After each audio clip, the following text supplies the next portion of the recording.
Bapak-bapak, saudara-saudara yang terkasih, setelah tadi kita membongkar mindset kita, pola pikir kita tentang dosa, maka kita masuk ke rahmat Allah menjadi kunci pembebasan.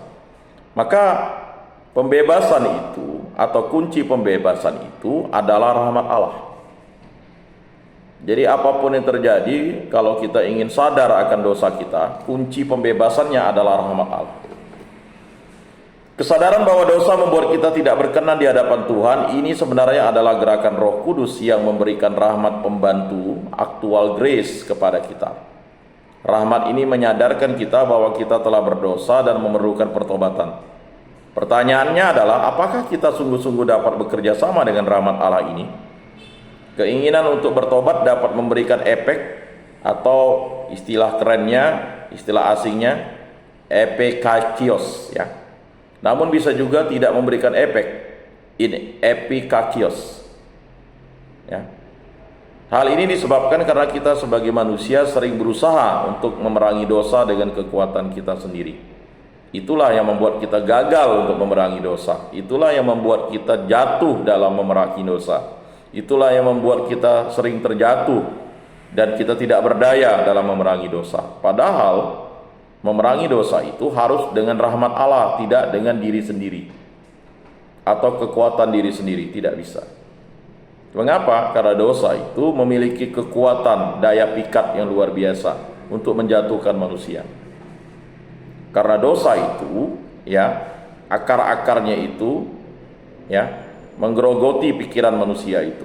Makanya akar-akar itu harus dicabut sampai ke akar-akarnya supaya tidak menggerogoti pikiran itu. Dan kalau sudah masuk ke pikiran, pasti dia akan mempengaruhi perkataan, mempengaruhi perbuatan, dan akhirnya membuat kita lalai mencintai Allah. Hal ini juga dialami oleh Santo Agustinus dari Hippo. Namun sebagaimana diakui oleh Santo Agustinus, semakin kita ingin memerangi dosa dengan kekuatan sendiri, maka semakin kita terjatuh dalam lumpur keputusasaan karena kita akan gagal.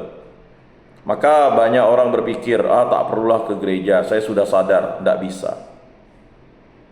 Banyak di antara kita berpikir tidak perlu ikut kegiatan bimbingan rohani, katekese, ya, karena saya bisa sadar sendiri. Tidak bisa. Karena kesadaran sendiri itu dibangun dari kerapuhan. Tetapi kalau kita disadarkan bahwa kunci pembebasan itu adalah rahmat Allah, maka kita bisa, ya, melawan dosa itu sampai ke akar-akar. Tetapi kalau kita tidak datang ke gereja, tidak mau berdoa, tidak mau membaca firman Tuhan, tidak melaksanakan sesuatu yang baik, dan yang paling utama, kita harus menerima rahmat Allah itu, ya. Atau kita menolak rahmat Allah itu, maka kita akan gagal memerangi dosa itu, ya. Dalam bukunya Confessions atau Pengakuan, Santo Agustinus mengungkapkan transformasi keinginannya untuk memperbaiki diri yang hanya mungkin direalisasikan dengan bantuan rahmat Tuhan yang dibarengi dengan kerjasama dari pihaknya sebagai manusia. Nah, harus dijelaskan juga atau harus dipahamkan juga, tanpa adanya kerjasama, ya, dari diri kita, maka rahmat Allah itu tidak mungkin bekerja dalam diri kita.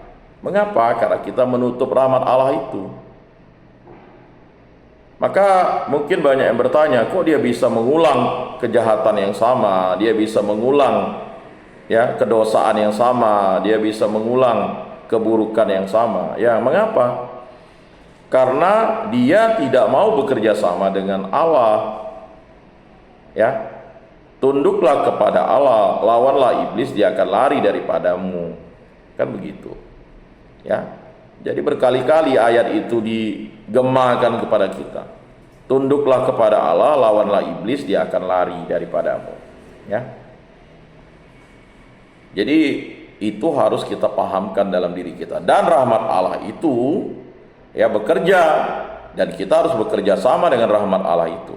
Kalau kita tidak mau bekerja sama dengan rahmat Allah, ya tidak mungkin dosa itu bisa kita perangi. Nah, Santo Agustinus mengungkapkan peperangan di dalam batinnya yang walaupun menginginkan untuk hidup murni, namun seringkali hanya berakhir pada keinginan belaka tanpa tindakan nyata. Ya, seringkali keinginan mempunyai keinginan tersembunyi, yaitu tetap menginginkan ketidakmurnian, sehingga ketika keinginan untuk hidup murni datang, tidak benar-benar dilakukan dengan keinginan yang teguh dan tak tergoyahkan. Santo Agustinus mengungkapkannya dengan jujur, Tuhan berikan aku kemurnian, namun jangan sekarang. Sering kita menunda-nunda waktu untuk bertobat. Tuhan jangan sekarang bertobat, karena aku masih mau balas dendam. Tuhan jangan sekarang aku bertobat, karena aku ingin memberi pelajaran kepada musuhku. Makanya akan sulit. Jadi kesadaran bahwa dengan kekuatan sendiri kita akan gagal untuk memperbaiki diri sudah seharusnya mengingatkan kita bahwa hanya dengan bantuan rahmat Allah saja kita dapat menjadi murni dan terlepas dari dosa-dosa ketidakmurnian yang telah menjadi kebiasaan. Kesadaran inilah yang membawa Santo Agustinus pada pertobatan yang sungguh, yaitu ketika dia menyesali mengapa tidak sejak awal ia meminta kepada Allah untuk memberikan rahmatnya supaya dia dapat terlepas dari dosa tersebut. Contohnya jangan jauh, misalnya dosa ketidakmurnian, mengintip orang mandi, itu kecil sepertinya, tapi itu bisa menjadi penyakit.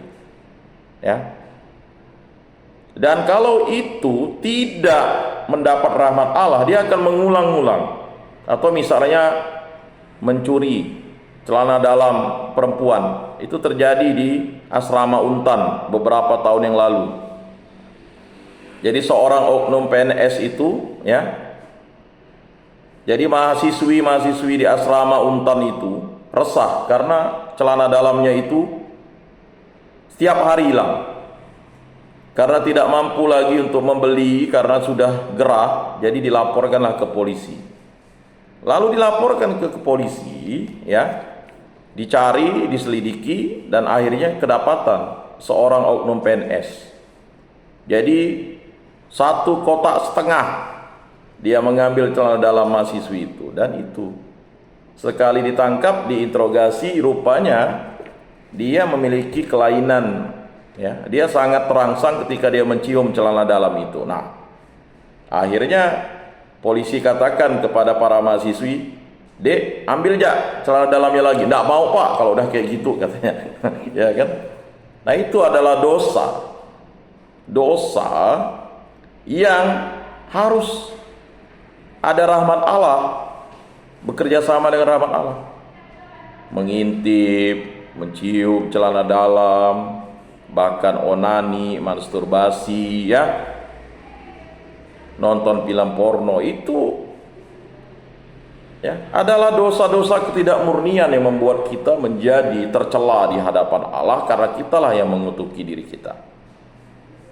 Dan akan sulit terlepas dari dosa tersebut, karena dosa itu kita menganggap begini, itu kan hanya pribadi kita yang berdosa, tidak merugikan orang lain. Nah, itulah karena akarnya itu masih tumbuh. Di sisi lain kita dapat melihatnya demikian, kalau dosa adalah ketidakadaan kasih, maka dosa hanya dapat ditangani dengan cara mengisinya dengan kasih. Jadi rahmat Allah dan mengisinya dengan kasih, karena Allah adalah kasih, Deus Caritas Est. Jadi kalau tanpa kasih tidak bisa kita melawan dosa itu. Contohnya misalnya, orang berbuat jahat kepada kita buat juga kejahatan. Dosa dibalas dengan dosa. Setan lawan setan. Perang itu adalah setan lawan setan, dosa lawan dosa, karena tidak ada kasih di situ. Orang bertanya, bagaimana tentang perang? Perang itu adalah setan lawan setan. Mana ada kasih dalam perang? Korban-korban yang berjatuhan, yang meninggal dunia, yang gugur, yang mati, yang tewas, yang kelaparan, yang kehilangan orang tua, kehilangan suami, kehilangan istri, kehilangan anak, kehilangan cucu. Bagaimana? Jadi bapak-bapak, saudara-saudara, pikirkanlah bahwa kalau tidak ada kasih, sia-sialah semuanya. Maka Allah adalah kasih. Jadi rahmat Allah itu adalah kasih yang sempurna kepada kita. Itulah Yesus Kristus. pada pekan suci ini kita memperingati peristiwa sengsara Yesus Kristus. Dimulai dari Minggu Palma itu. Sebenarnya kita sudah memperingati atau memahamkan diri kita bahwa kita berdosa. Itu setiap waktu, setiap saat. Makanya masa Prapaskah itu adalah retret agung yang mulia bagi kita untuk mengetahui kasih Kristus yang sungguh-sungguh memerdekakan kita. Kalau dosa ketidakmurnian telah menjadi kebiasaan, artinya orang yang melakukannya telah menjauh dari kasih. Maka untuk mematahkan dosa tersebut diperlukan kasih Allah. Kasih ini hanya didapatkan dari Kristus. Ingat, kasih ini didapatkan dari Kristus. Mengapa? Karena kasih yang sempurna adalah kasih Kristus yang terlebih dahulu mengasihani kita. Kita bisa baca di 1 Yohanes 4 ayat 10. Jadi cara untuk mengatasi keterikatan kita akan dosa adalah dengan membiarkan kasih Kristus meraja di dalam hati kita. Yesus meraja di dalam hati kita. Kalau Yesus meraja di dalam hati kita, maka kita menerima kasih yang sempurna itu, dan rahmat Allah akan bekerja dalam diri kita, dan kita menyambut rahmat Allah itu sebagai bentuk kerjasama untuk mencabut dosa-dosa kita, akar dosa kita. Untuk itu kita dapat melakukan retret, mempunyai kehidupan sakramen yang baik, bertekun dalam firman Tuhan, dan doa-doa pribadi.